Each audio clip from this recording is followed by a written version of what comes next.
Hey what's up guys, welcome back again with new video. And guys, इस video में बताऊँ कैसे आप सीबी एडिटिंग कर सकते हो।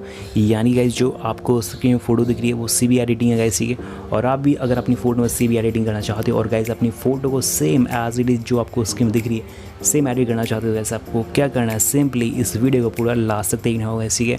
और अगर आपने अभी वीडियो को लाइक नहीं किया, प्लीज़ वीडियो को लाइक कर लीजिए सबसे पहले, एंड उसके बाद चैनल को लिए सब्सक्राइब एंड जो साइड बेल का नोटिफिकेशन दिखा उसको भी ऑन कर दीजिए गाइस। उससे क्या हो, जब भी मैं कोई नई वीडियो अपलोड करूँगा उसकी नोटिफिकेशन आपको इंस्टेंट मिल जाएगी। सो या guys, without any wasting more time, let's go for it.